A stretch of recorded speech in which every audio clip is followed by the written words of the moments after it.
दर्शकों मित्रों, बहुत बहुत अभिनंदन है आप सभी का दिव्य सृजन में। प्रत्येक दिवस की भांति आज भी हम लाइव चर्चा का यह कार्यक्रम शुरू कर रहे हैं। आज का जो विषय है विद्या, शरीर और मंत्र रहस्य। तो सूत्र क्या कहता है इस विषय में, वह भी हम देख लें। विद्या, शरीर और मंत्र रहस्य का संबंध क्या है, और शरीर सत्ता कहने का तात्पर्य क्या है, अर्थ क्या है। विद्या, शरीर, सत्ता, मंत्र रहस्यम। सूत्र कहता है विद्या, शरीर, सत्ता, मंत्र रहस्यम। जो परम अद्वैत संवेदन रूपी विद्या का शरीर अखिल शब्द राशि है, इसका स्फुरन ही मंत्र की गुप्तार्थता का उत्पादक है। यही रहस्य है। तो अब यहां हमें यह समझना होगा कि विद्या क्या है और विद्या क्या नहीं है। वैसे शिव सूत्र में विद्या और अविद्या की चर्चा नहीं है, लेकिन उपनिषदों में विद्या और अविद्या की चर्चा मिलती है। शिव सूत्र में विद्या और अविद्या की चर्चा नहीं मिलती, लेकिन वेदांत के दूसरे ग्रंथों में जैसे कि आदिगुरु शंकराचार्य रचित विवेक चूड़ामणि है, उपनिषद है, उनमें विद्या अविद्या की चर्चा मिलती है। शिव सूत्र में शुद्ध विद्या की चर्चा मिलती है और अशुद्ध विद्या की चर्चा मिलती है। शुद्ध विद्या और अशुद्ध विद्या। लेकिन दूसरे वेदांत शास्त्रों में विद्या और अविद्या की चर्चा मिलती है। तो अब हमें यहां समझना है कि विद्या और अविद्या पे हम पहले भी चर्चा कर चुके हैं, विवेक चूड़ामणि में और उपनिषदों में भी चर्चा हो चुकी है। तो विद्या क्या है और अविद्या क्या है, यहां पर विद्या किसे कहा जा रहा है। तो इसीलिए इसका अर्थ करते हुए, इसका भाष्य करते हुए जो लिखा जा रहा है, परमात्म अद्वैत संवेदन रूपाया विद्याया, परम अद्वैत संवेदना रूपी विद्या का शरीर अखिल शब्द राशि है। अर्थात विद्या का शरीर क्या है, इसे समझना है। शब्द राशि, अखिल शब्द राशि को विद्या का शरीर बताया जा रहा है। तो अखिल शब्द राशि, अखिल शब्द क्या है, जो पूर्ण शब्द है, वह शब्द जो अद्वैत साधना का आधार बनता है, वह शब्द जो अद्वैत साधना का आधार बनता है। तो अद्वैत की ओर जाना, विद्या और अविद्या। अविद्या कहा गया है इंद्रिय अनुभूतियों को, सेंसुअल वर्ल्ड को अविद्या, इग्नोरेंस कहा गया है। तो इस कॉन्सेप्ट को समझने के लिए हम जो केवल अद्वैत है, केवल अद्वैत जो आदिगुरु शंकराचार्य का अद्वैत को केवल अद्वैत या शंकर अद्वैत कहते हैं, उसमें विद्या अविद्या की चर्चा मिलती है। तो यहां पर विद्या, शरीर, सत्ता, मंत्र रहस्यम ऐसे लिखा जा रहा है। तो जो मंत्र का संपूर्ण रहस्य है वो विद्या, शरीर, सत्ता में है। तो विद्या, शरीर, सत्ता है क्या? विद्या का शरीर अर्थात जो विद्या है उसका शरीर क्या है? उसका शरीर मंत्र है। मंत्र जो शब्दों में है। लेकिन विद्या क्या है? विद्या है अद्वैत की प्राप्ति, विद्या है आत्मा की ओर यात्रा ही विद्या है। संसार की यात्रा या इंद्रियों की यात्रा अविद्या है, और आत्मा की ओर यात्रा करना विद्या है। इंद्रियों से परे जब हम सत्य की यात्रा करते हैं तो वो विद्या का विषय है, और जब हम इंद्रियों के माध्यम से असत्य की यात्रा करते हैं तो वह अविद्या का विषय है। तो विद्या और अविद्या, हमें यह विषय ऐसे ही समझना चाहिए। तो जो अद्वैत की यात्रा है वो ध्यान योग से होती है, साधना से होती है। और साधना में हम उस शून्य तक पहुंचने के लिए शब्दों का सहारा लेते हैं। अब शब्द कई प्रकार के हैं। इन श्वासों का चलना भी शब्द है। यदि आप उद्गीत का जप करते हैं तो वह भी शब्द है। तो अखिल शब्द जो ओंकार है वही अपने आप में संपूर्ण शब्दों का समावेश अपने भीतर किए रहता है। जो प्रणव है उसी के अंदर सब कुछ समाया हुआ है, इसलिए प्रणव का बहुत महत्व है। जो प्रणव है उसी के अंदर सब समाया हुआ है। तो इसीलिए अखिल शब्द उसका शरीर है। इसका जो विद्या है, जो ब्रह्म है, जो संवेदना है, अद्वैत की ओर जाने वाली जो गति है, तो दो गति है। एक बहिर्मुखी है जो अविद्या है, और एक अंतर्मुखी है जो आत्मा की ओर हमें ले जा रही है, जो हमें आत्म तत्व की ओर ले जा रही है, सत्य की ओर ले जा रही है, पूर्णता की ओर ले जा रही है, मोक्ष की ओर, समाधि की ओर ले जा रही है, हमें पूर्ण कर रही है। तो जो ऐसी विद्या है जो हमें पूर्ण कर रही है, उसी की चर्चा यहां पर हो रही है कि यह विद्या है। और उसी में मंत्रों का रहस्य है। कहने का मतलब ये कहना जरूरी क्यों है? ये कहना इसलिए जरूरी है क्योंकि मंत्र जाप करने वाले बहुत सारे साधक जो हैं वो कई बार सांसारिक कामना से ही मंत्र जाप करते हैं। तो ये शाक्त उपाय लिखा जा रहा है, लेकिन शाक्त उपाय का जो उद्देश्य है वो सांसारिक या इंद्रिय जगत ना होकर आत्मा है। शिव तत्व ही इसका उद्देश्य है। शिव तत्व ही इसका उद्देश्य है।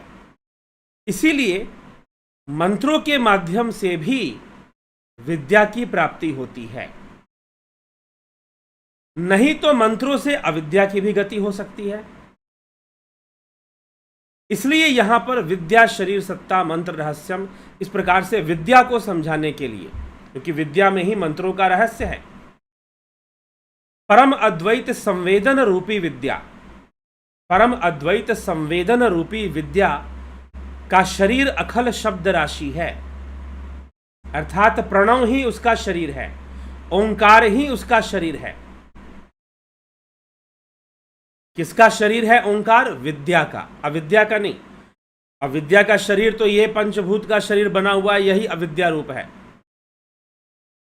लेकिन ओंकार की ही उसका शरीर है, वो शब्द राशि ही, और उसकी अल्पाहंता और पूर्णहंता की सत्ता है। अल्पाहंता मतलब कि अल्प अहंता के रूप में, और फिर पूर्ण अहंता के रूप में उसकी सत्ता है। इसका स्फुरन ही मंत्र की गुप्तार्थता का उत्पादक है, मंत्र का रहस्य प्रकट करता है। इस विद्या का स्फुरन, इस परम अद्वैत संवेदन रूपी विद्या, इसका स्फुरन मतलब, स्फुरन का मतलब क्या है? यहां पर टीका में स्फुरन शब्द का तत्स्फुरनमेव मंत्र गुप्तार्थस्यो उत्पादक मिति रहस्यम ऐसे लिखा गया। तो स्फुरन कहने का मतलब है स्पंदन, उसका वाइब्रेशन।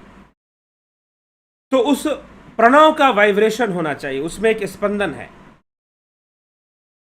उसमें एक गति है, और उसमें एक ध्वनि भी है। उसका स्फुरन होता है, वाइब्रेशंस होती हैं। इसीलिए साधना करने वाले बहुत सारे लोग कई प्रकार के वाइब्रेशंस को फील करते रहते हैं।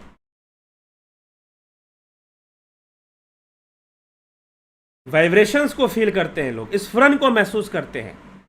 अगर आप सही से ध्यान योग करोगे तो कई प्रकार के स्फुरन आपको अपने मस्तिष्क में, अपने शरीर में जगह जगह पर अनुभव होते हैं। तो यह उस विद्या का संकेत मात्र है। तो शब्द है, जो अखिल शब्द है, जो ओंकार रूप है, वो उसका शरीर है। किसका शरीर है? उस विद्या का। और उस विद्या में ही मंत्र का संपूर्ण रहस्य है। बाहर से मंत्र का रहस्य समझ में नहीं आएगा। तो मंत्र रहस्य इसीलिए जो ध्यान योगी होते हैं उनके द्वारा मंत्र सिद्धि बहुत आसानी से होती है, नहीं तो साधारण मनुष्य को मंत्र सिद्धि बहुत कठिन लगती है। लेकिन ध्यान योगियों के द्वारा अगर थोड़ा सा प्रयास करें तो बहुत जल्दी ही वो मंत्रों को सिद्ध कर सकते हैं। और दूसरा जो मंत्र है, एक और बात यहां समझने वाली बात है कि अखिल शब्द वह मंत्र है क्या? मंत्र जो जिससे मन का त्राण होता है वो मंत्र है।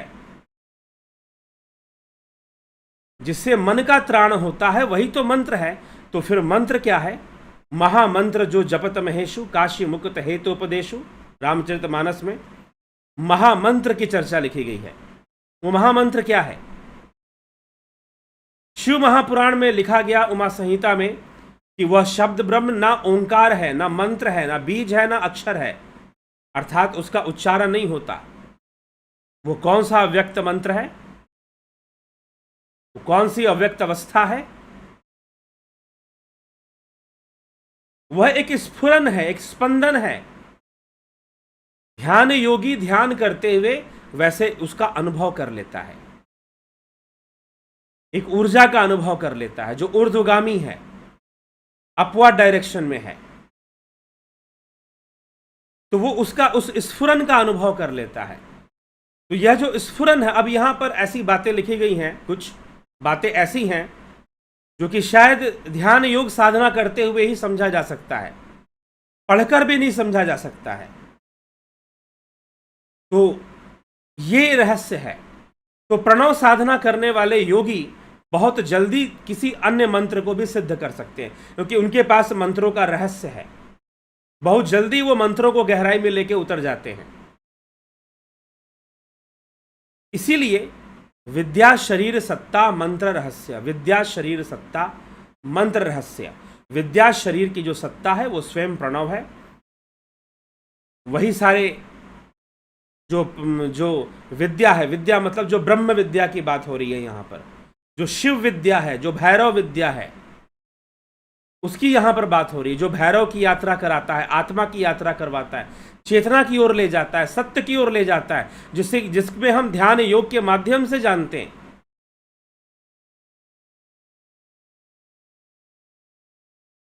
ठीक है? तो उस विद्या को जानना है, उस विद्या को समझना है। वो बिना साधना के, बिना ध्यान योग के अभ्यास के हम वैसी विद्या को नहीं तो अविद्या में तो हम हैं ही, इंद्रिय जगत के भीतर।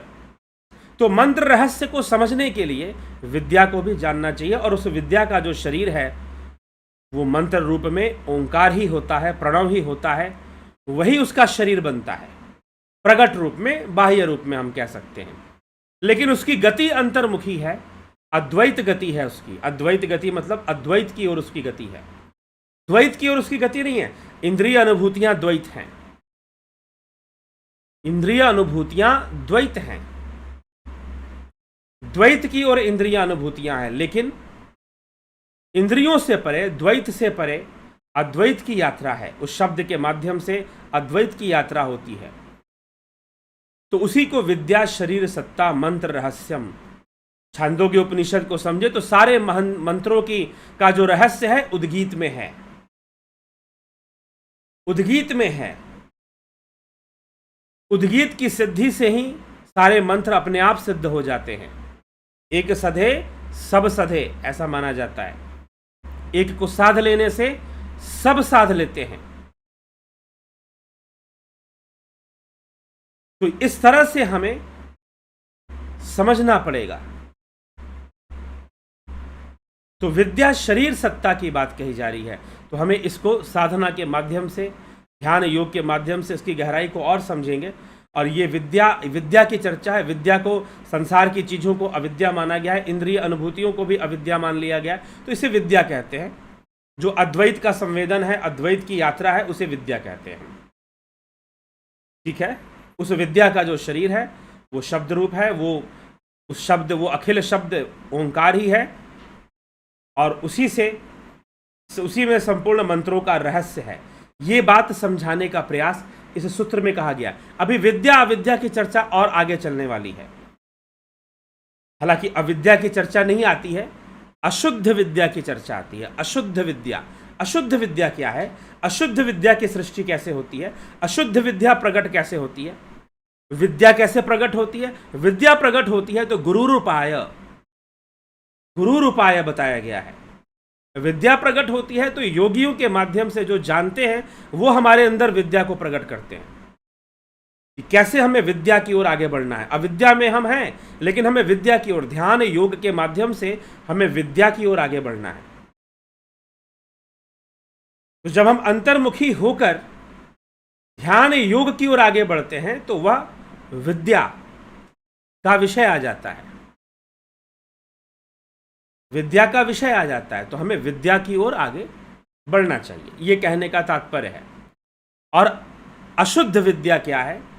तो अशुद्ध विद्या भी एक होती है, तो उसकी चर्चा और भी गहरे रहस्य कि कैसे हम उस विद्या को साधेंगे, कैसे हम विद्यावान बनकर जो है उस अद्वैत तक, शिव अद्वैत के तक पहुंचेंगे। वो कौन सी विधि क्रियाएं भी बताई गई हैं शाक्त उपाय में, कैसे हम पहुंचेंगे यह भी हम जान पाएंगे। तो चलिए अभी के लिए हम इस विषय को समझते हैं आगे, और आपके कमेंट्स, टिप्पणियां भी देखते हैं कौन क्या कह रहा है। सोमू ओम तत्सत, रविंद्र मकवाना, श्वेता कुमारी, कमलेश खैरनर, नवजोत नाथ, अवधेश कुमार, अशोक गोयल जी बहुत अभिनंदन है, उषा श्रीवास्तवा, अवनी प्रधान, वीरेंद्र मिश्रा, शिवा शर्मा, विष्णुचंद्र मौर्य, सीताराम माली, सविता नायक, माधुरी कोल्हे, रमेश पेशवानी जी, विनोद कुमार शर्मा जी। क्या अपने पुत्र दूसरों को दिए जा सकते हैं? अपने पुत्र दूसरों को दिए जा सकते हैं? यह तो बहुत व्यक्तिगत प्रश्न है। आपका व्यक्तिगत निर्णय क्या है? किसी भी व्यक्ति का व्यक्तिगत निर्णय क्या है? वैसे कोई भी माता पिता अपने पुत्र दूसरों को क्यों देना चाहेंगे, नहीं चाहेंगे? हो सकता है उनकी कोई विवशता हो और किसी की बहुत ज़्यादा आवश्यकता हो। ऐसा भी होता है, कई बार लोग निसंतान रह जाते हैं, धनवान तो बन जाते हैं लेकिन निसंतान रह जाते हैं, ऐसा भी देखा गया है। तो वो फिर कहीं से गोद लेते हैं या दत्तक पुत्र को प्राप्त करते हैं, गोद लेते हैं, तो ऐसा पाया जाता है। तो अपने पुत्र दूसरों को दिए जा सकते हैं, मतलब कि देना उचित है या नहीं है? कोई माता पिता तो नहीं देना चाहेगा जल्दी। हाँ, उनकी कोई विवशता हो, मजबूरी हो तो शायद वो दे दें। तो दिए जा सकते हैं, नहीं सकते, दिए जा सकते हैं। पुत्र के भी अपने कर्म संस्कार हैं, शायद उसको माता पिता के साथ ना रहना पड़ा हो, ना रहने का योग हो। जैसे भगवान श्री कृष्ण जन्म लेते ही वो अपने माता पिता से अलग हो जाते हैं, और माता पिता से अलग होकर पहुंच जाते हैं माता यशोदा मैया के पास, नंद बाबा के यहाँ पर गोकुल धाम में, वहाँ पहुंच जाते हैं। तो अपने माता पिता के साथ वो नहीं रहते, वहाँ पर चल जाना पड़ता है उनको। तो अब कैसी परिस्थिति है, कैसी विवशता है, कैसा विषय है, ये उस पर निर्भर करता है। ठीक है, कि अपने पुत्र किसी को दिए जा सकते हैं कि नहीं दिए जा सकते हैं। हाँ, माता पिता तो नहीं देना चाहते हैं, ऐसा ही है, लेकिन कोई ऐसी परिस्थिति बनती है तो एक अलग बात है। श्वेता राय सिन्हा जी, राकेश मराठे बहुत अभिनंदन, चंद्रेश्वर पांडे, रतन सिंह जी, गोविंद प्रसाद नीमा, विनोद कुमार सूद, नीति सिन्हा जी, जगत नारायण जी, सरोज कृष्णानी, भिखू कुचाड़िया, रामविलास जी, राजू पाल, जोंती दत्ता, ओम नमः शिवाय, हर हर महादेव, रूपलाल विश्वकर्मा, एके भट्ट, रमेश चाहत, Manish Yadav, Rashmi Ranjan Kar, sir I am Rashmi, male 29/4/1999, 10:45 PM, Bhadrak Odisha, in which field I get success. ये ऐसे नहीं, यहाँ पर हम कोई ज्योतिष विश्लेषण तो कर नहीं रहे हैं, यहाँ तो हम शिव सूत्र पे चर्चा कर रहे हैं जो कि आध्यात्मिक विषय है। यहाँ कोई ज्योतिष पे चर्चा नहीं हो रही है कि आपने अपना डिटेल डाल दिया। अगर आपको कुछ पूछना है डिटेल अपने बारे में तो आप व्हाट्सएप मैसेज कीजिए और इसको पूछने के लिए जो भी इसका कुछ शुल्क है, दक्षिणा है, वो दीजिए और इसको फिर आप प्राप्त कीजिए। ठीक है, आप व्हाट्सएप मैसेज कीजिए आप, अगर आप इसके बारे में कुछ जानना चाहते हैं तो। ठीक है, चलिए आगे बढ़े। अशोक रावल जी, नरेंद्र कुमार जी, योगेंद्र पंडित, राम लखन राजपूत, रचना जी, नरेंद्र कुमार जी। अध्यात्म और भौतिक में क्या अंतर है? कि भौतिक इंद्रिय जगत है, सेंसुअल वर्ल्ड है। अध्यात्म जो है इंद्रियों से परे, हम अंतर्मुखी होकर अध्यात्म को प्राप्त करते हैं। गणेश पवार जी, बहुत अभिनंदन है। ठीक,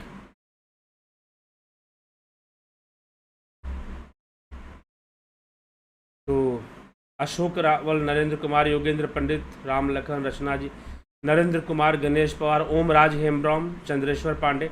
स्फुरन क्या वही चीज है जिसे विपश्यना साधना में वेदना कहा जाता है?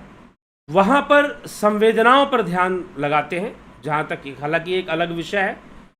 तो संवेदनाएं, जो अनेकों संवेदनाएं उठ रही हैं, इंद्रिय संवेदनाएं भी हैं वहां पर। यहां पर स्फुरन किसी दूसरे चीज के लिए कहा गया है।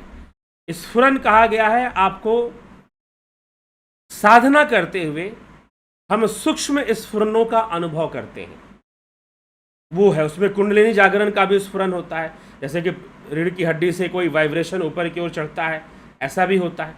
और भी कई स्फुरन होते हैं।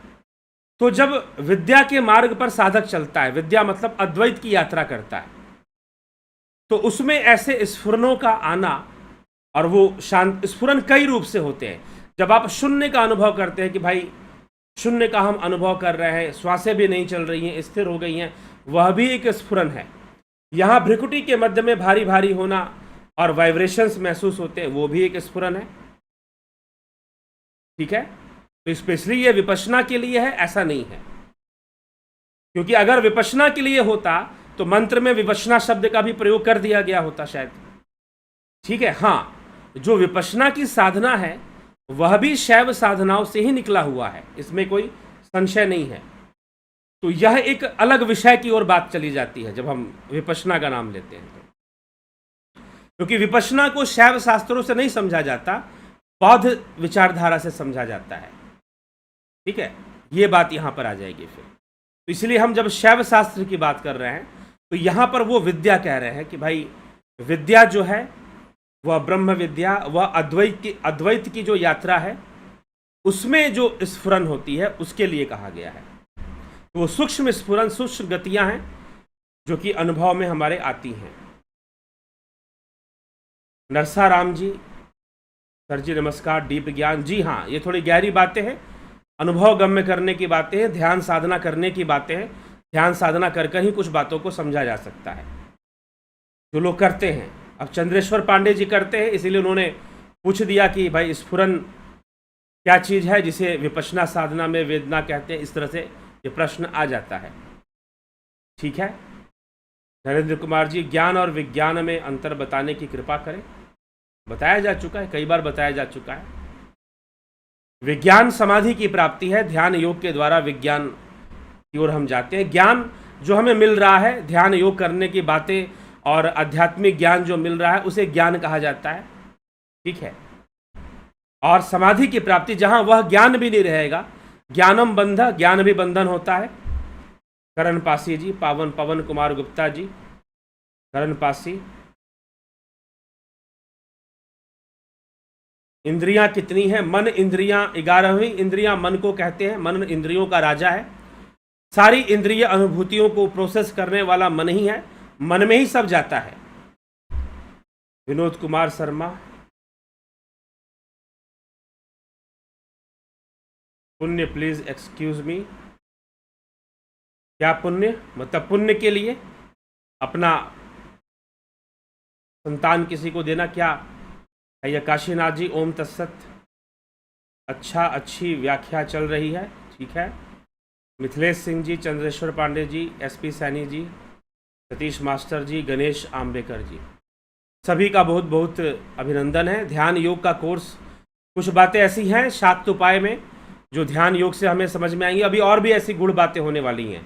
आज की बात थोड़ी सी गुड़ थी, अभी जो आगे जो श्लोक आने वाले हैं वो और गुड़ हैं, लेकिन वो स्पष्ट होंगे, चिंता मत कीजिए। उसको स्पष्ट किया जाएगा, उसको प्रकट किया जाएगा कि उसमें गूढ़ता क्या है। कुछ शाक्त उपाय में कुछ साधना की विधियां भी बताई जाती हैं, साधना की कुछ टेक्निक्स भी बताई दी जाती है, लेकिन वो टेक्निक भी थोड़ा सा गूढ़ता के साथ बताई जाती है। कोई बहुत प्रकट रूप में कहा जा रहा हो कि ऐसे साधना करो, नहीं है, लेकिन फिर भी बताई जाती है, फिर भी बताई जाती है।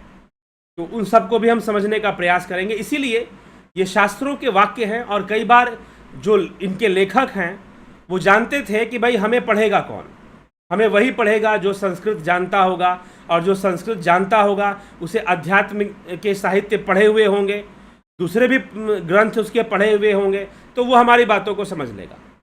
लेकिन आज के समय में ये जो सूत्र हैं, ये जब तक हम खुद भी साधक नहीं हैं, साधना नहीं करते हैं किसी प्रकार की, और नहीं समझने की कोशिश करते हैं, तो ये समझ में नहीं आते हैं। कई बार यह भी होता है। लेकिन जो शिव सूत्र हैं वो बहुत ही स्पष्ट हैं और गहरी बात करते हैं, इसमें कोई संशय नहीं है। तो शिव अद्वैत सूत्र है, गहरी बात करते हैं। तो जो अद्वैत साधक हैं, जो अद्वैत की साधना करना चाहते हैं, जो आत्मा को अपना आराध्य मानते हैं, आत्मा की ओर आगे बढ़ना चाहते हैं, वो सभी के लिए यह गुण रहस्य है। और शिव सूत्र बहुत ही सहायक होता है, कई परतों को हटा देता है और हमें एक मानसिक रूप से हमें प्रेरणा देता है कि हम अभ्यास में लगे रहें। अभ्यास बहुत जरूरी है, अभ्यास जरूरी है, साधना जरूरी है। ठीक है, ये चीज है। गुरुजी, क्या तुरिया अतीत अवस्था भी होता है? जी हाँ, बिल्कुल होता है तुरियातीत, क्योंकि तुरिया अवस्था तो साक्षी भाव है। तुरिया अवस्था में तो ये ज्ञान हो जाता है, आप अपने आप को उस अवस्था में देखते हो जहां पर ये संसार और संसार की सारी चीजें एक साक्षी रूप से हमें दिखाई देती हैं, और हमारे अंदर एक उदासीनता आ जाती है, निष्काम भावना आ जाती है तुरिया अवस्था में। लेकिन साक्षी भाव तो बना हुआ है ना, दृष्टा भाव तो बना हुआ है। और जब तुरियातीत अवस्था आएगी तो वो दृष्टा भाव भी नहीं रहेगा, तब जाकर समाधि, जिसे हम कैवल्य कहते हैं, कैवल्य की प्राप्ति संभव हो पाएगी। इसलिए तुरियातीत अवस्था भी होती है।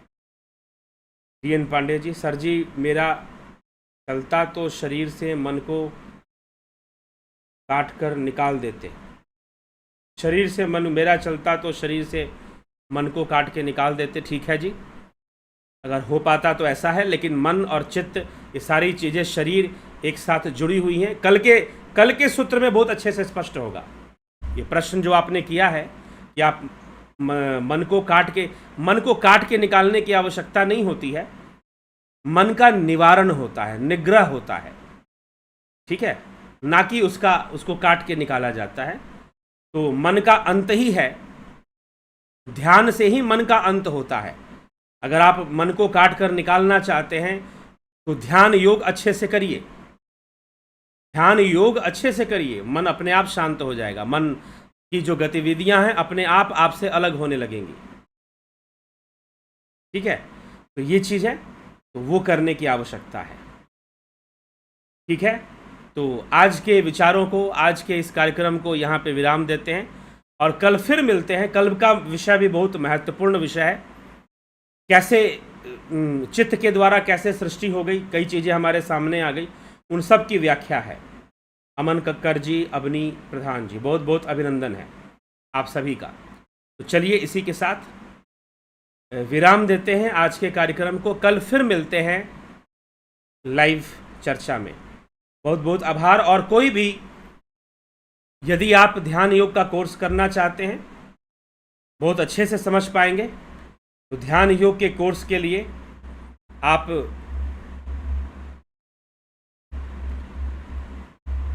इस नंबर पर आप संपर्क करेंगे।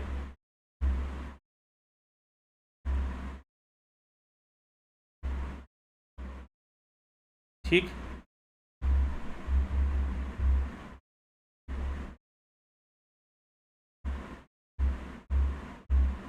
इस नंबर पर आप व्हाट्सएप मैसेज करेंगे, कॉल नहीं करने की ज़रूरत है। आप व्हाट्सएप मैसेज कर एक क्यूरी डाल दीजिए कि आपको ध्यान योग का कोर्स करना है। उसकी जानकारी आपको दी जाए कि कैसे कोर्स ज्वाइन करेंगे, किस तरह से, तो आपको सारा डिटेल्स उस पर दिया जाएगा। ठीक है, तो ध्यान योग ज्वाइन करने के लिए ये व्हाट्सअप नंबर की तरह है, तो आप इसके माध्यम से ज्वाइन कर सकते हैं। ठीक, ये नंबर आपको दे दिया गया है कमेंट में, तो इसके माध्यम से आप ज्वाइन कर सकते हैं। आप ध्यान योग कोर्स ज्वाइन करने वाले और प्राकृतिक चिकित्सा नेचुरोपैथी का कोर्स ज्वाइन करना चाहते हैं, उसके लिए भी इसी नंबर पर आप संपर्क करेंगे, कांटेक्ट करेंगे और ज्वाइन कर इसका पूरा लाभ उठाएंगे। तो चलिए इसी के साथ विचारों को विराम देते हैं। बहुत बहुत आभार आप सभी का। आगे बढ़ते रहें अद्वैत के मार्ग पर, ध्यान योग के मार्ग पर, और लाभ उठाते रहें।